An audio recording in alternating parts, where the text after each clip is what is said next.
detrás del mundo infinito que es la mente del hombre, entre las estrellas que cubren el cielo en el perfil gastado de las viejas piedras, existen verdades escondidas, otra realidad que apenas vemos.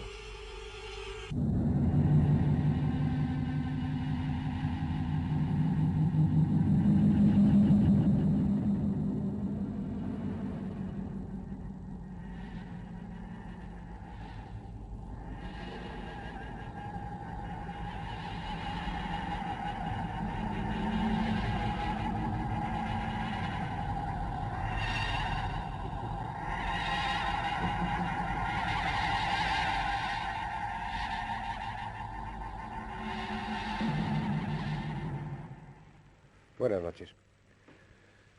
Este mundo nuestro es pequeño en muchos sentidos, pero sigue siendo lo suficientemente grande como para que queden enormes extensiones de él sin ser conocidas aún. En las selvas americanas y africanas, selvas inaccesibles, aún permanecen muchos misterios, ruinas, animales extraños, hechos que al descubrirse harán cambiar el esquema que tenemos de la historia. Otras veces no son las selvas, con los problemas de insalubridad y de medio hostil, los que se plantean, sino que son cumbres o desiertos, zonas donde el hombre difícilmente puede sobrevivir. Esas zonas, o gran parte de esas zonas, aún permanecen inexploradas. Es cierto que nuestras naves están saliendo al espacio, que en los planetas vecinos colocamos nuestros pequeños robots que nos van informando de lo que allí sucede, de lo que allí hay. Pero si nos hemos abierto hacia afuera, si hemos roto ese cascarón y salimos al espacio, hay que reconocer que nuestro planeta aún no lo hemos conocido y mucho menos dominado. De vez en cuando leemos en los periódicos o surge algún libro donde se habla de exploradores, de aventureros que han tenido encuentros fugaces con tribus desconocidas o con animales extraños. A veces esas visiones no se producen y lo único que hay son restos, como unas huellas, por ejemplo. Huellas que al no ser explicadas entran de lleno en ese terreno de lo ignoto, en ese terreno de lo misterioso, y surge la leyenda. Nosotros aquí sostenemos que las leyendas tienen siempre o casi siempre una parte de realidad. Están basadas en hechos reales, auténticos, que luego la imaginación y la tradición oral han ido deformando hasta constituirse en leyendas. Por eso vamos a ocuparnos aquí de una de esas leyendas, aunque sea la de un personaje tan escurridizo, tan poco accesible como es el Yeti. Desde las silenciosas y desoladas cumbres del Himalaya y desde los bosques de América y de otras regiones del globo llegan informes, llegan datos, llegan testimonios de personas que hablan de un gigante de pies fríos, el misterioso Yeti. Al parecer son muchos los que le han visto, sobre todo en el Himalaya occidental. Sherpas, guías, personas como este Santón, que hablan de un ser extraño. Lo describen perfectamente. No lo han podido fotografiar, pero su testimonio hay que tenerlo en cuenta. Este, por ejemplo, iba acompañando una excursión, unos 100 metros por delante del grupo excursionista, y pudo ver durante unos instantes a un ser peludo, desnudo, de gran estatura, que se movía velozmente. Un ser que ellos han incorporado a su folclore, a sus leyendas.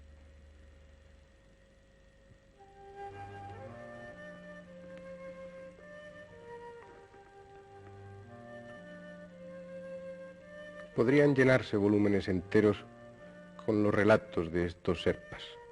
Ellos temen al Yeti. Unos lo han visto, otros han oído hablar de él, pero ninguno duda de su existencia. Para los occidentales, el Yeti empezó a ser conocido a finales del siglo XIX, cuando los primeros exploradores ingleses volvieron a Europa.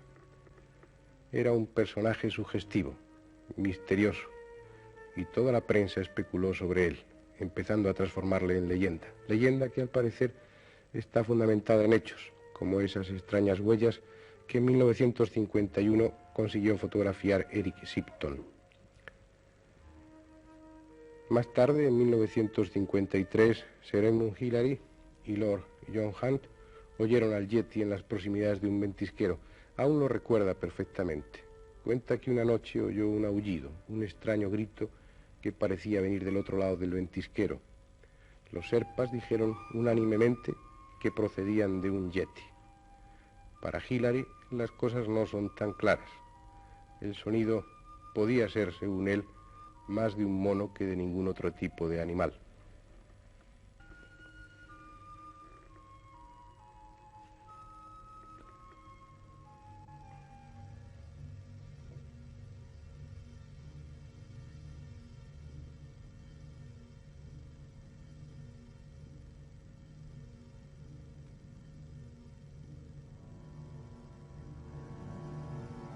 Sin embargo, huellas como estas están ahí como testimonio objetivo de algo, de un ser que recorre aquellas regiones y que lleva los pies desnudos. Durante una expedición en 1925, Tom Bassi vio también al Yeti, un raro personaje de pelo oscuro que intentaba sacar raíces.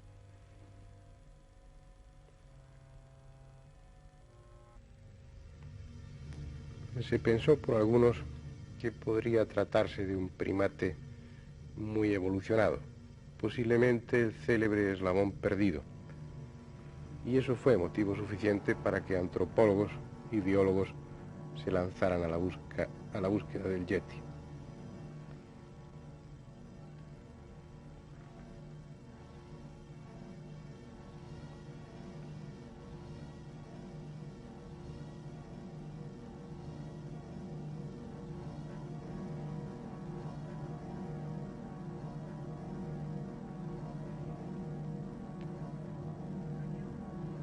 Así, en 1958, localizaron una cueva que posiblemente podía servir de guarida al hombre de las nieves.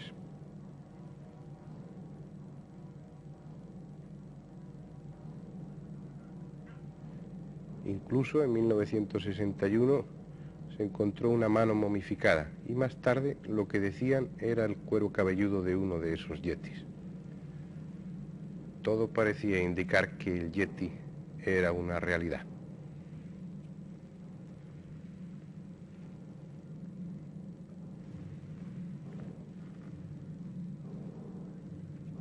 En 1960, Sir Edmund Hillary, el primer hombre que puso su pie en la cumbre del Everest, participó en una expedición que tenía como objeto principal localizar al Yeti. Tras analizar sus pisadas, Hillary dijo que eran de animales conocidos y que la insólita forma y el descomunal tamaño eran nada más consecuencia del continuo derretirse y volverse a congelar de la nieve.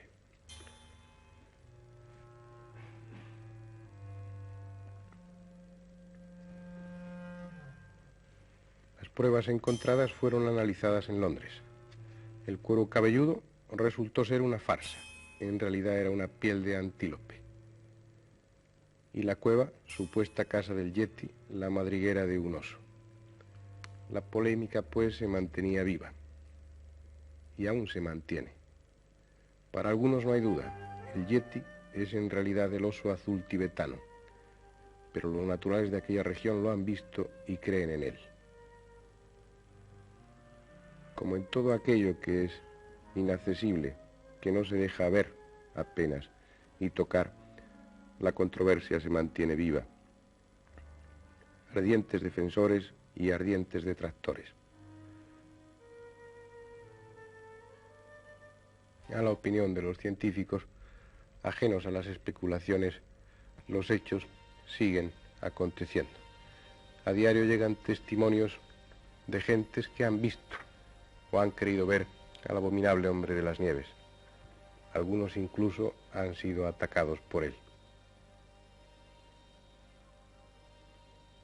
De todas formas, se podría pensar que en el Nepal, que en la cordillera del Himalaya, tienen su monstruo particular, tienen su leyenda local, algo que forma parte del folclore típico de aquellas regiones.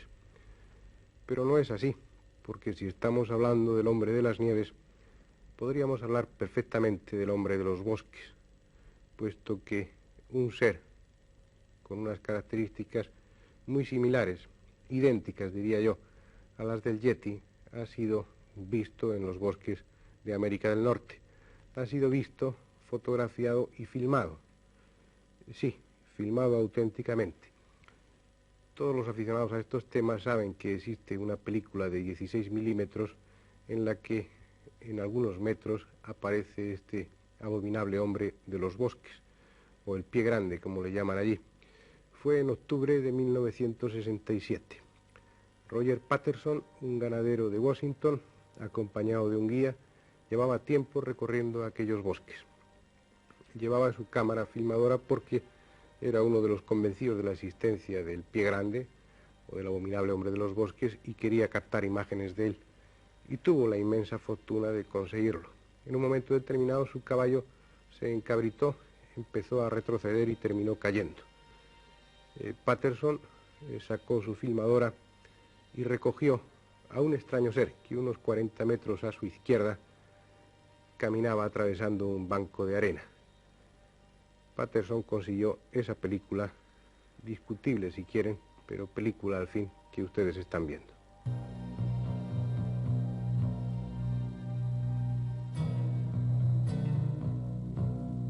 Esta película de Patterson está considerada como auténtica en la mayoría de los ambientes oficiales donde ha sido estudiada. Así pues, ustedes pueden decir que conocen al Yeti, o a un pariente suyo próximo, que lo han visto. El Yeti en el Himalaya, el Almasti en Rusia, el Almasi en China. Da igual, puesto que son muchas las regiones del globo donde este extraño ser se ha visto. Esos testimonios están empujando para que la leyenda deje de ser considerada como tal y entre por fin, definitivamente, en el mundo de los hechos conocidos por nosotros. Y digo nosotros porque para los indígenas de aquellas regiones donde ha sido visto el Yeti no es algo nuevo, ya hace tiempo que forma parte de su mundo. Pero como nosotros somos más escépticos y vivimos muy lejanos de aquellas regiones y seguimos pensando que a largas distancias, largas mentiras, habremos de esperar, como en el caso del celacanto o en el caso del okapi o en tantos casos, que al fin uno de estos ejemplares sea capturado o muerto y entre definitivamente en nuestro mundo conocido. Aunque como obstáculo para que esto sea así, existe, como ya es norma frente a estos hechos insólitos, existe, repito, algún bromista que trata de confundir a las gentes. Suelen ser avispados lugareños, necios realmente, que tratan de quedar por listos haciendo pasar por tontos a los demás. Por ejemplo, es lo que sucede con Ray Pickens en Estados Unidos. Él se ha fabricado unos zapatos especiales con los que va dejando huellas de un supuesto pie grande u hombre abominable de los bosques para confundir a los estudiosos del tema.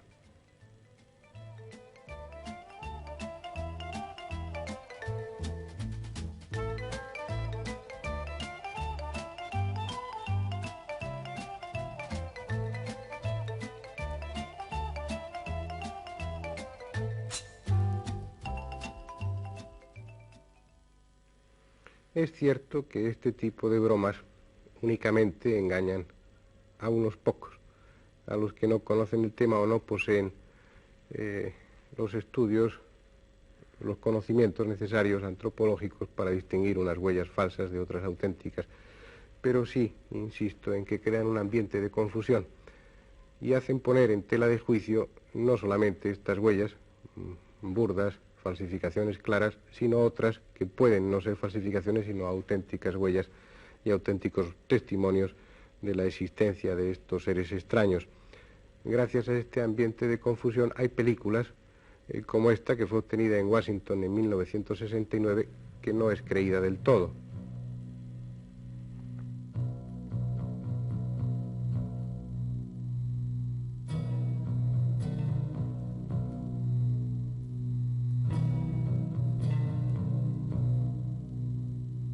O esta otra, que fue obtenida en Alaska y que, justo es reconocerlo, tiene todo el aspecto de ser trucada, de ser falsa.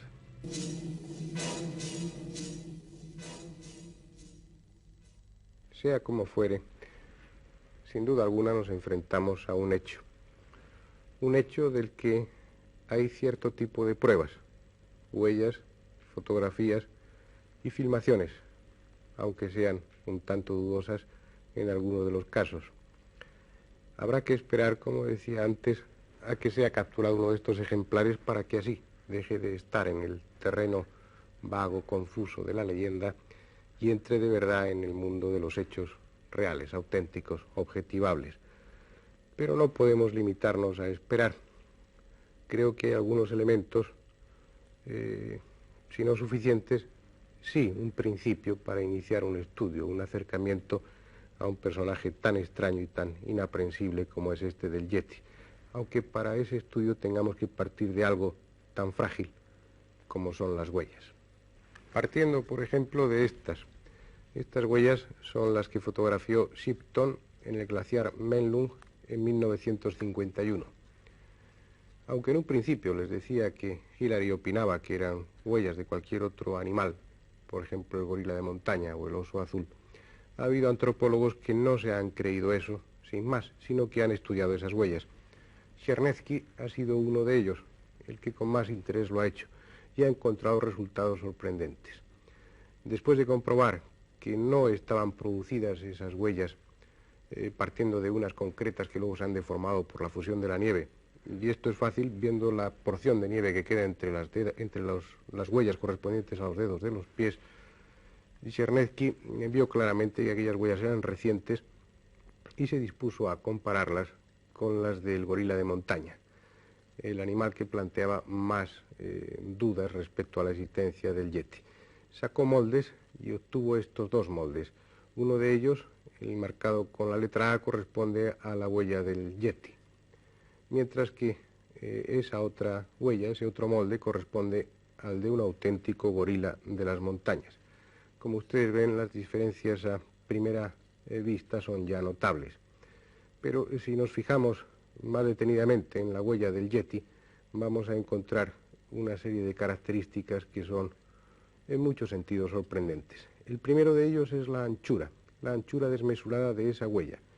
Una anchura que en relación con la longitud está en una proporción de un 42,8%. Curiosamente, esa proporción de un 42,8% es la misma proporción que existe en las huellas del hombre de Neandertal, concretamente el hombre de Neandertal que se encontró en Crimea. Luego hay otro extremo, algo muy interesante, que es, primero por supuesto, una de las primeras cosas que sirvió para descartar la posibilidad de que fuera un gorila de montaña es la posición del primer dedo, del dedo gordo del pie, que no está en oposición, como en la huella del gorila, con el resto de los dedos, sino que forma parte del mismo plano, por decirlo así.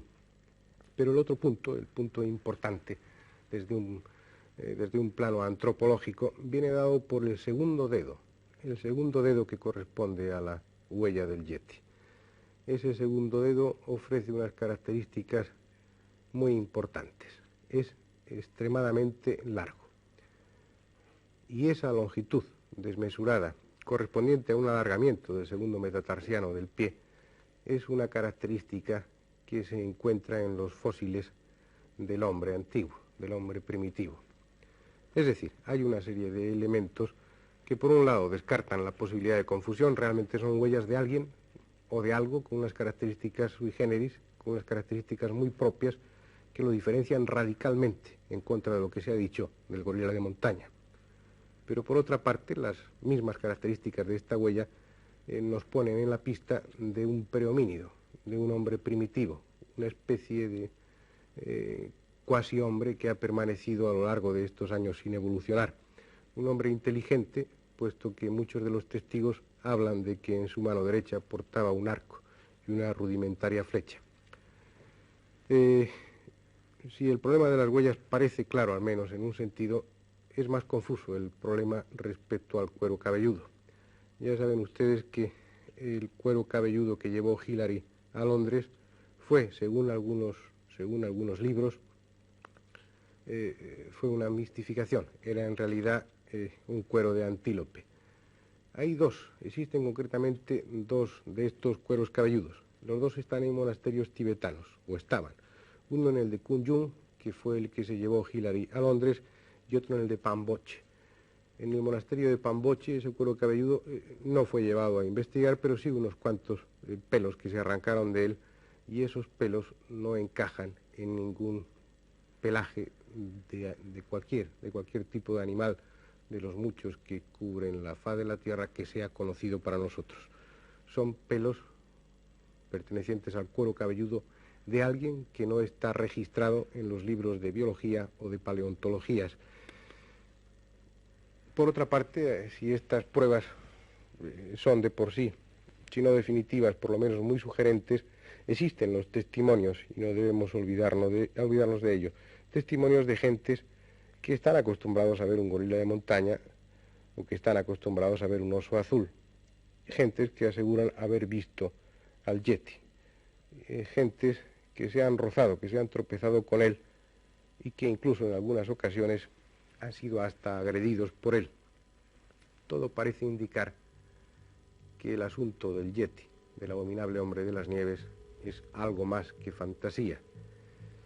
Tal vez algún pariente más o menos próximo a nosotros ha permanecido insensible al paso del tiempo y conserva sus hábitos y el tamaño de su cerebro que tenía hace unos cuantos millones de años. Sin embargo, ese ser, ese Yeti, es lo suficientemente inteligente como para ser tímido, como para alejarse en todo lo posible del hombre actual, de nosotros, de ese animal que es el único capaz en toda la biología de matar por capricho. Grande como para que queden enormes extensiones de él sin ser conocidas aún. En las selvas americanas y africanas, selvas inaccesibles, aún permanecen muchos misterios, ruinas, animales extraños, hechos que al descubrirse harán cambiar el esquema que tenemos de la historia. Otras veces no son las selvas, con los problemas de insalubridad y de medio hostil.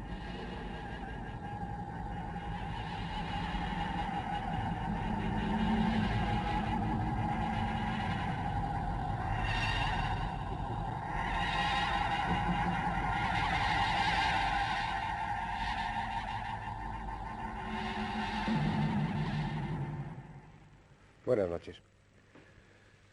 Este mundo nuestro es pequeño en muchos sentidos, pero sigue siendo lo suficientemente... Detrás del mundo infinito que es la mente del hombre, entre las estrellas que cubren el cielo o en el perfil gastado de las viejas piedras, existen verdades escondidas, otra realidad que apenas vemos.